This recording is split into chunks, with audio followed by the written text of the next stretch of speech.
in your vegetable. Yeah. This is, you need to add a little more nutrient to the soil, and then boom. That's what this is doing. AI Because we don't know how to do it. Yeah, because I don't know how to do that. And that's why it's always been intimidating to me. Yeah. But No. because they're doing it as Take a it whole, away. yeah, right, that's why I'm interested. And it's like user friendly. It's user friendly, exactly. And that's what I like. And Dumb that's one of the user. reasons why I like Dumb user iPhone. friendly. No. No, user friendly. How we doing? We good? Yeah, I'm just gonna squeeze How's yours your down a little bit. I hear Just that. squeeze yours down just a little bit. Oops, sorry. See, we're gonna have to get them old school boom mics. Right. Everybody hang it over the table. Alright. Have Steve hold that boom mic over there. Do it for 30 minutes. Don't let me start. Alright, whenever you're ready. All right, here we go. Hey, we are back at it again. We are at the annual with Big Green. Unstoppable Growth is the theme. And I'm sitting down. This is the Power Plant Podcast, that triple P. I got Steve Lucky in here, my co-host. He ain't on the mic though. He had to sit down, okay? Unfortunately, he's working too hard. He's all over the place. And I'm trying to get that man to take a chill pill. But again, I have two great guests with me today. We spoke yesterday, but unfortunately, due to technical issues, we're back up here again. Would you mind introducing yourselves? I'm Sister Terri Ali. I'm the farmer and garden teacher at the Firdaus Community Garden located at Mohammed Schools of Atlanta. I'm Tazar Gissentanner. I'm the middle school science teacher at Mohammed Schools of Atlanta as well. And together, we are quite a team. Hey, And all things green. ATL in the house. ATL. You know what? I gotta say this about your city. I've never had biscuits and honey quite like Atlanta. Steve, maybe you remember, what was the name of the spot? Wasn't it called Biscuits and Honey? Over there at College Station? Flying biscuit? Was it the No, flying? it wasn't Flying Biscuit, was it? No, it was, yes. They have that little mural of the Delta Airlines or whatever up in It's there. more than one. Oh, So in Atlanta, we brunch. Yeah, you know what?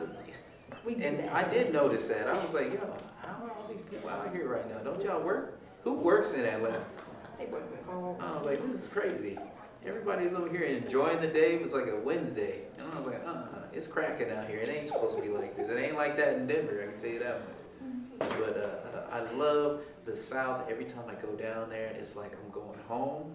And just like the culture, and just, like I feel like when I walk off the plane, I'm walking it out into Wakanda, the American version.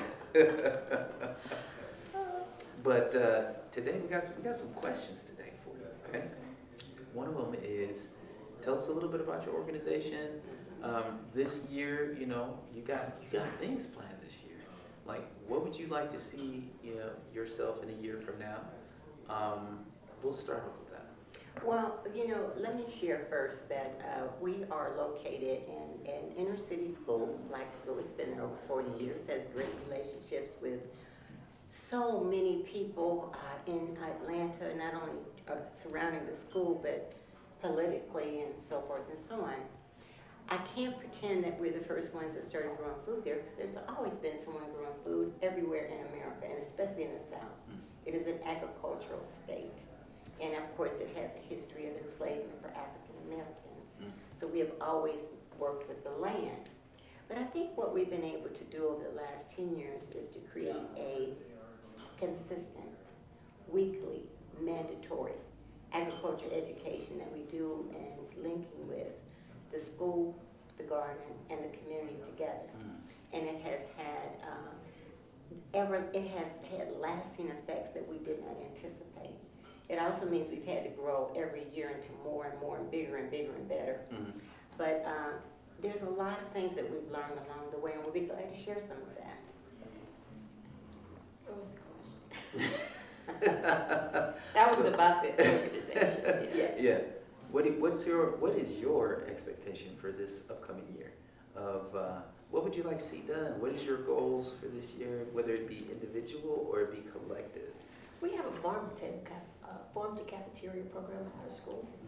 I would like to see us grow more in our farming techniques so we can support that more. Okay. So our children can get more fresh food. I would like to see us get more into hydroponics and see how that works. And I want chickens.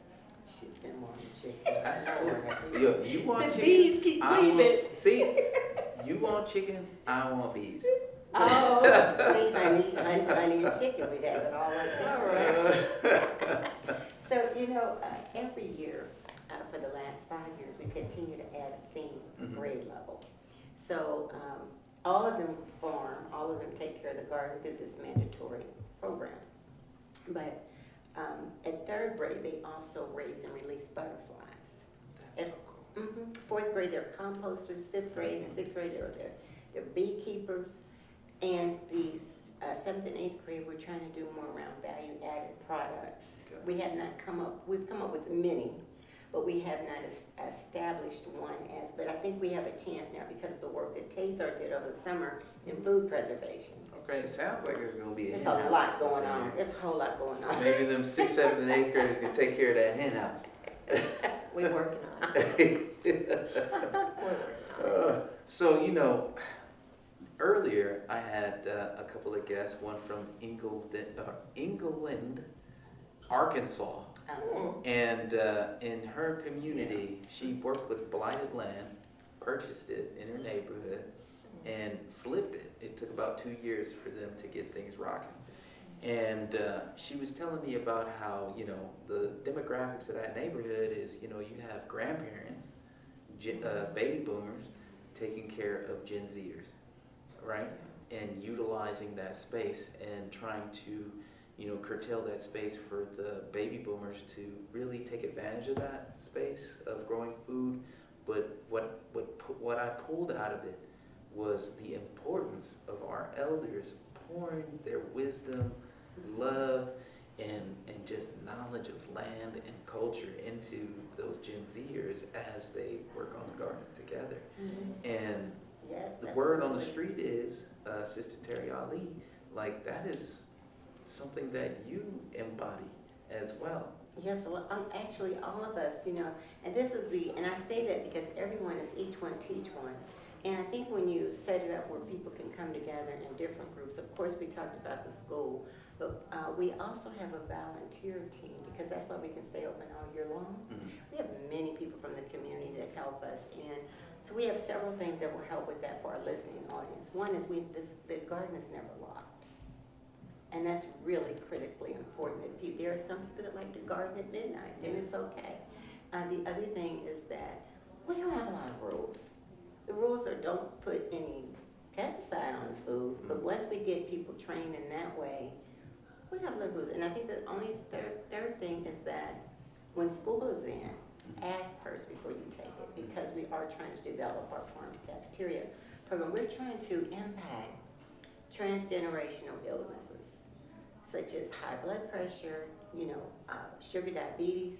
In the inner city, there are so many dialysis centers, that we've never there before. And we are really wanting children to be able to have the opportunity to raise their food.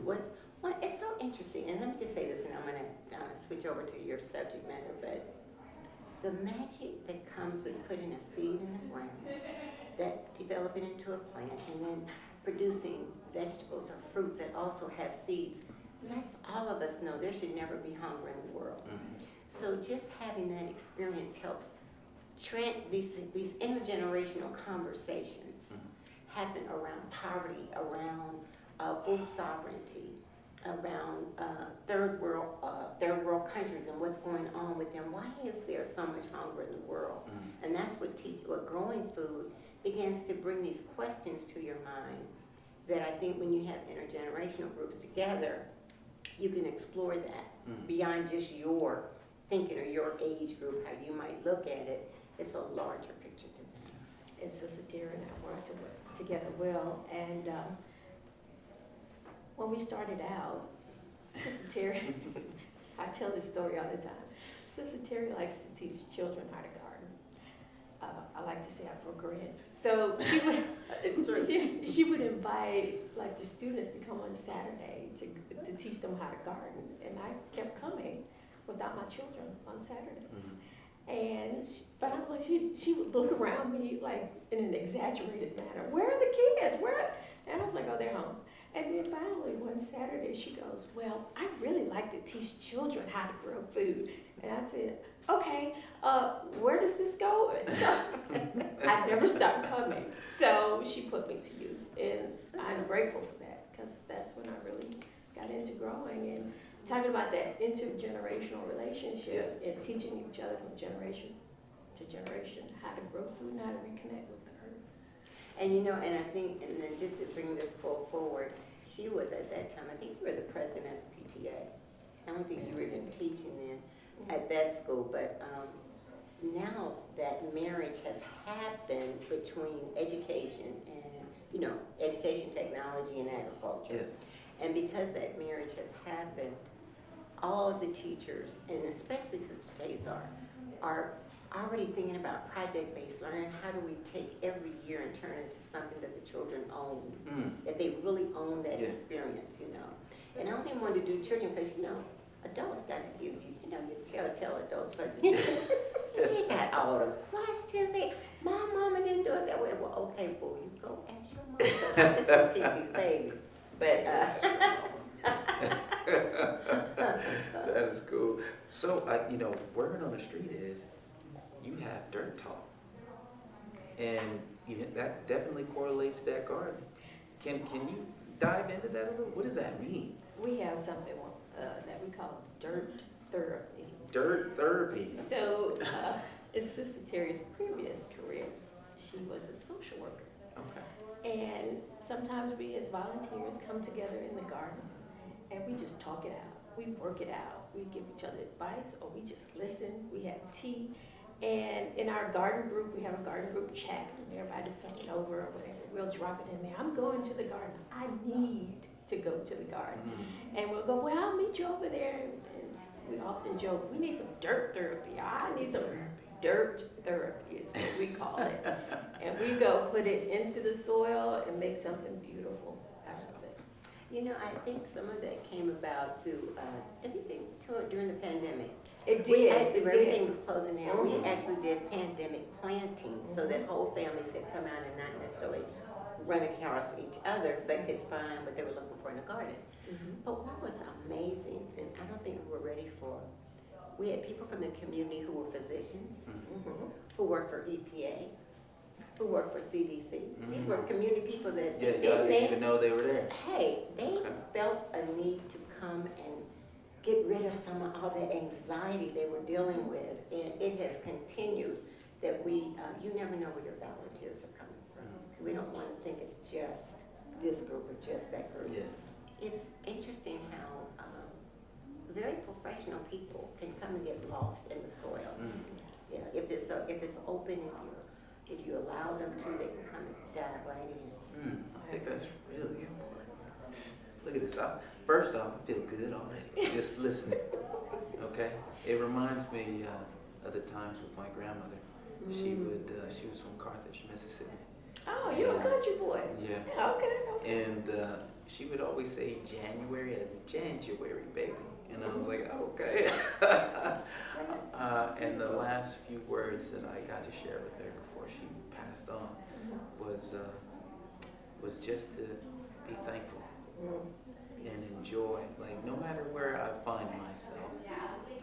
And this is in correlation to like whether it be COVID or any troubled times that we have in our lives. It could be a conflict with someone, or it could be an internal conflict with yourself, or maybe your dream didn't unfold like you really wanted it to, or you're coming up against some type of adversity. You know, I really want to get that from both of you. Like how does it doesn't even have to relate to the gardening. Like this is a human thing, just like eating food and growing food. Like emotions are a part of us all. And, you know, sometimes we seem to lose that, especially when we're lost in the laptop or we're, you know, working that day-to-day grind. You're juggling kids and community. Like, what centers y'all? How do you deal with that part of difficulty and adversity? I think Sister Terri and I share, along with the people that volunteer in our community at large, a sense that it is vitally important for us to reconnect with the earth and to teach generations upon generations how to grow food and be able to feed and sustain ourselves. And we have a common goal. And when we need that emotional support, that camaraderie, we come together in our space in that garden. And it's not always, we're not always working. Sometimes we just come have tea. Yeah. Yeah, I think that's really important. I think we never, negate the presence of prayer. You know, something very simple. It's all around you. There's so many examples around us. Lord, I'm saying the same thing. So many examples around us of examples of being humble, being patient, being, methodical and determined. All these things. Insects, share it. It's so many different things. We just gave an assignment on Monday.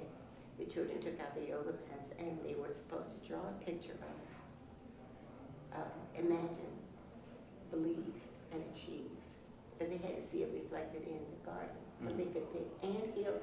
This one little boy did an anthill. And his whole thing was, they have a right to exist. They will show you if you step on them that they are going, they are determined to survive. But I do want to share this. A garden is not only a place for you to grow food and to work. And just as Tazar said, it's a place to rest. One of the things that Big Green did early on was they offered schools that had gardens, outdoor classrooms. That was during the pandemic. And those classrooms have really paid off because people come there to have lunch. They'll just sit under the shelters and eat their lunch, or they'll come there and play music. We have a lot of, and I'm encouraging all of our home growers who are in our listening audience, put a chair next to your garden. Take your music out there. Take something, do art in the garden. Read in the garden. Do some poetry in the garden. All those things center us because that's really who we are. We're a very dynamic entity. Each human being has so much that we're bringing. So the garden is a reflection and a continuation, because you're going to get hungry. And if you are growing things and you get hungry, you're going to eat something from the garden. You ought to see the kids standing around the hibiscus bush, y'all. Picking it. Picking the lemony leaves. And eating them. They will just stand there and eat all the lemony leaves, and everybody else knows hibiscus is red. Yeah. Because it's the flowers, but the kids are learning. That's so interesting that you say that. So in the 7th grade science class at Lake, we grow stuff from soil and from hydroponic systems there. And in the morning now, students come to me and they're like, "Yo, can I have some of that? Can I have some of that lettuce?" And I was like, "What? You want to try some of this arugula, some of this kale? Go on ahead, man." And like now it's become almost habit. So I'm like, "Yo, just make sure that on that plant I need at least 4 leaves so it can keep on coming back." But like there is a connection there, and even in the classroom space, like the visual, the color, the smells, like it is not natural for our children to sit in boxes all day to learn. Like I think it's vitally important that we create green spaces like that as they learn. So like I'm so encouraged and inspired. I got to stick my hands in the soil over there in your garden. Yes. Broke bread in your garden. That's right. Which brings me to, if you had a garden sign in your garden, what would it say? Touch the earth. Touch the earth. Okay. And believe. And believe. Believe, yes. Okay. And again, I know we had technical difficulties last time, but being in your garden, I saw so many quotes and words from Dr. Maya Angelou throughout your garden, and one of them was like, "Love liberates," and there's another one, I believe, about courage. One says, it's a SpongeBob one that says about laugh like nobody's watching, right? But can I just add this one last thing? You know, I think partnerships are critically important to survival of gardens. Mm-hmm. And we talked about the teacher and the garden and everyone work together. But we're also connected with like 50 other growers. We buy seedlings together. Mhm. We find bugs together. It's so many good people out here. And anyone out here who is into a garden, don't count anyone out. And if you can connect with existing groups, you don't have to be the one that, you know, made those groups happen. Yeah. Just become a part of someone else's reality. And you never know what gifts that God will bless all of us with. And I know I brought that part in, but I'm just saying, you just never know what gifts are out here if you don't include more people in your circle. You know, that brings up a good point, and maybe you can follow up on this particular question. Mhm. Y'all are part of the DAO, and it was one of our focuses, and Lucky, you can back me up on this one, was that collaboration and understanding like just what we can do with the DAO. So instead of us going off into the world and trying to tackle these huge issues by ourselves, That's right. we have a vehicle and a tool now that, you know, instead of it being one org, it could be 180 orgs coming together to unite, whether it be for funding or land acquisition or like, let's do workforce development stuff to collectively, because a lot of us that are in the garden also center around education. Right. So like, how can we empower our youth in that manner? Well, you know, one of the things that Diana and I were talking about, because we understand that, and the DAO has been an amazing vehicle for many reasons. That, you know, even the whole thing about philanthropic understanding, you know, turning that on its head, and even the work that Kimball's doing, we want to make sure we give him credit, because he's working with his own group of people in order to give them consciousness about how important it is for the food sovereignty. It's a critical dynamic that's happening at Big Green DAO. Mm-hmm. But you know, I was sharing with Diane, if we could take 3 months out of the year, that all of us add up how much food is being produced, how many people are receiving that food, and how many different places this food is going. Mm-hmm. Even though it's a snapshot that can be multiplied by 4, thinking about the 4 seasons of the year. And we could really get an idea of how much we really are producing, because it's a lot. Yes. It's a whole lot. Collectively, we've got some serious numbers. We are impacting hunger in America. We are impacting hopes and dreams of a people to survive. This stuff is deep, man. When you start growing food, you're hitting the very core of what motivates us to even get out of bed. We're hungry. We got to get out of that bed. That bug got to get up. He got to go. That little animal got to get up. And when you make that available for people and they don't have to, you know, struggle and do without, because you can afford it and they can, and you know, it's amazing. And I use the word magical a lot because I don't know another word that would define it as much as I have been. Just, you know, I've been amazed at what can come from the earth if we give back to the earth. We massage the earth in a gentle way. It will just continue to give us more and yields more and more to us. And I'd say, in terms of collaboration, partnership, I think one of the things that we do well and can do better with is showing up for your fellow farmer. In the Atlanta area, if your fellow farmer needs something, because we all work in our silos, as we like to say.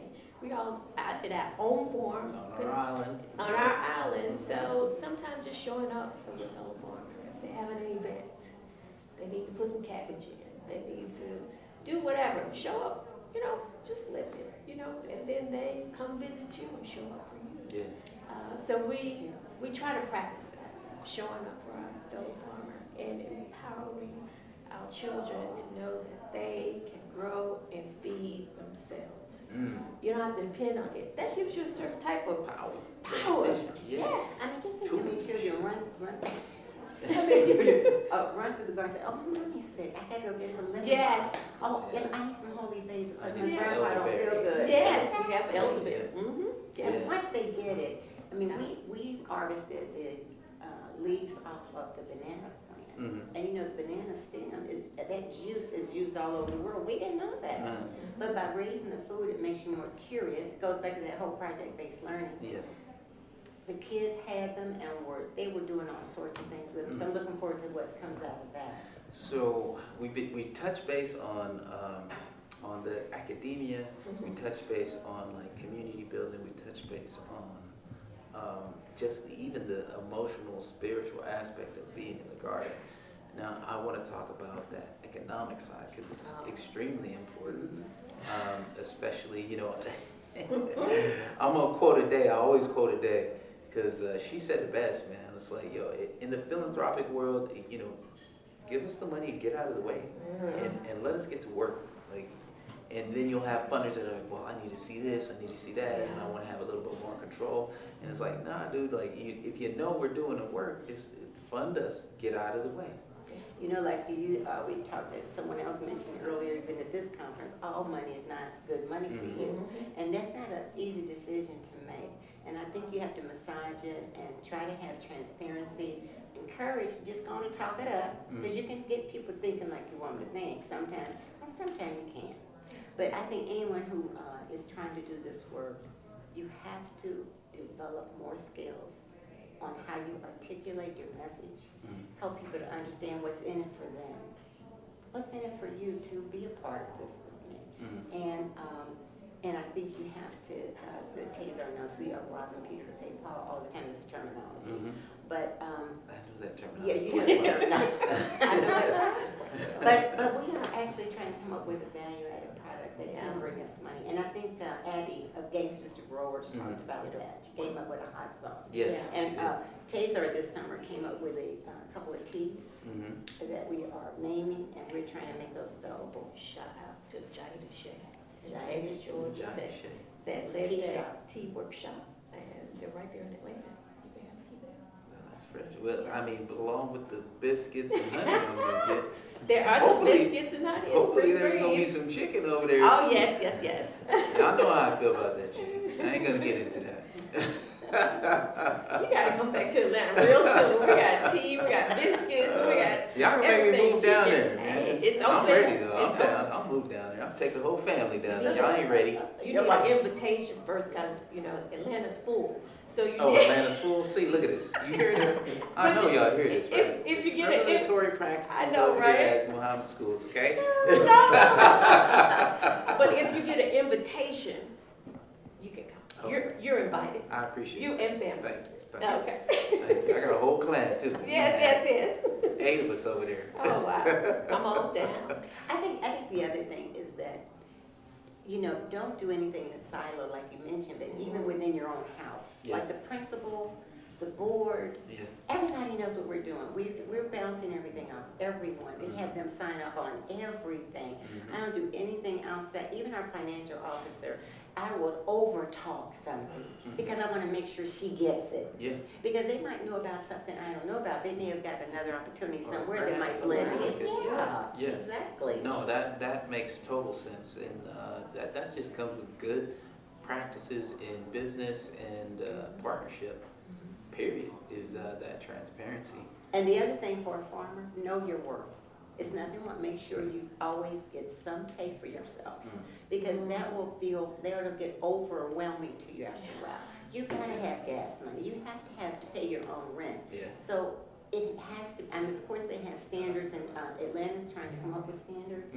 We're one of the few cities that has a Department of Agriculture within our city hall for Atlanta. Okay. Yeah, we do, and so we're asking them to do these big things like come up with a salary base that a laborer can expect if you're a farm laborer. Okay. Things like that. Wow. You know what? I did not even think about that. And here I am as a Healthy Foods for Different Kids, you know, commissioner, one of my hats. And I'm like, you know, who does do the agro for Denver? And do they have that office in the city and county of Denver? I'm going to assume that they do. I ain't trying to trash talk Denver. This is my city. I love my city. You're okay. Even though I'm convinced to go down to Atlanta. Oh, Denver's great. Denver has urban gardens, which is It's going everywhere. And I know for a fact, in fact, James, one of our committee members from Urban Symbiosis, fought it for Aurora in particular to make it legal for folks to grow food on their lawns. Because for a while, that was an illegal practice for you Wow. to grow food on your lawn. Wow. Isn't that And, crazy? you know, and Denver also was one of the first cities that, don't y'all have your salads that are local, that Yes. come to the schools? Yes, That's yeah, Yeah. not happening around the Yeah. country. Denver's done some Yeah. fabulous things. Yeah, in fact, that's been a requirement even from the Healthy Foods department there. It is a requirement that folks, whether you're curating food items or for whatever project that you're working on, that like you need to go to local farmers Oh, to wow, that's great. get that produce. Yes, and Yeah. so that's an excellent national model. Mhm. Yeah, and so in Georgia, we are not there yet. We have farm to cafeteria, but it's usually the rural area farmers that are a part of that. And this is why this whole movement to try to get more and more food grown in the urban area, because that's where the people are. You know, I'm gonna try to quote Stephen Lucky, which is gonna be hard because that man has a lot of knowledge and it spews and overflows all the time. He's got all these tidbits of information, and in particular for his part of the world in Texas, he talked about how they produce a certain percentage of food locally to support, their city. So it's like a lot of the food that does come into that part of Texas, San Antonio, I believe it's like 80% of the food there like comes from, is it 80? No, I wish. Austin did a report, less than 1% of food consumed in Austin is grown in the city, so over 99%. Less than 1% of That's food supposed to be produced is consumed there. And this is why Georgia, that's why it, for Texas is very similar like Georgia. These are agricultural states. So what happened? And why are these contracts being made with so far away? I don't know if you'll get the USDA food recall that comes on, comes on your onto your email. But the main thing they're recalling all the time is lettuce, E. coli. Yep, E. coli. And we can solve so much of this by just local growing. Local food, clean food being grown is the best way you're going to get those, those disease-fighting enzymes or the nutrients that are in food, and it's the best way you can keep down disease, especially waterborne diseases. Wow, look at that. We done touched everything. First off, I'm going to say, like I said it in an earlier podcast, I could do this all day. Oh, You do it well. I can Captain America this all day. No. I appreciate it. And Sergeant Lacy is such a supporter. When he says he came in and put his hands in dirt, he didn't wait on the sidelines waiting to see what I was going to say. So, okay, sister, we came do some work. So I appreciate you, Sergeant Lacy. I really do. I appreciate the whole team of Big Green and Stephen and everybody who's been so supportive of all of us out there growing. Yeah, that's how we're trying to be different. We already put philanthropy on his head. Like, that's already happened. So now it's like, where are we going to take this thing? Where is the DAO going to be now? You know what I mean? How can we really leverage and lean on each other and also leverage the Big Green DAO, man?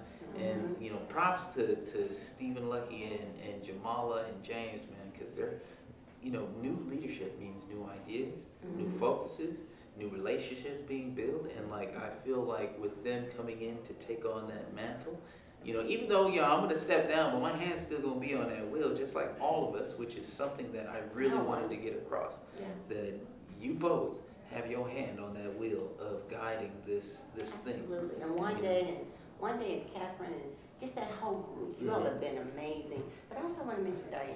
Yes. Diana and Parker and the people that are in the office, they really do turn on a dime constantly. And when they bought the big bus and came to Atlanta, that was crazy good. Oh my gosh, they're still talking about that big green bus, That is cool. Yeah, that was beautiful. And I wish I would have went to, I really wanted to just drive in the bus. I would have drove that thing, to tell you the truth, but fortunately I have a family and other obligations, Yes. But, man, yeah. Family first. I think we have a lot of great things in the future for us collectively. And, man, I want us to follow up. Like, let this not be the last conversation that we have. I want to hear about all the cool things that are getting ready to go down out there in Atlanta, because I know it's coming. Because y'all are just too dynamic for there nothing to happen. That's crazy. That's like saying the sun ain't gonna rise tomorrow morning. But but it is, okay? Ain't nothing gonna stop that. But I love having you, being in y'all's presence, man. Thank Really you, love thank being you in so y'all's much. presence. And thank you for spending time with me today. How can folks get a hold of y'all again? Can you drop that line again? MohammedSchools.org, MohammedMed.org. Click on Student Life, and you'll find Firdaus Community Garden, and we're there. And Firdaus is Firdous.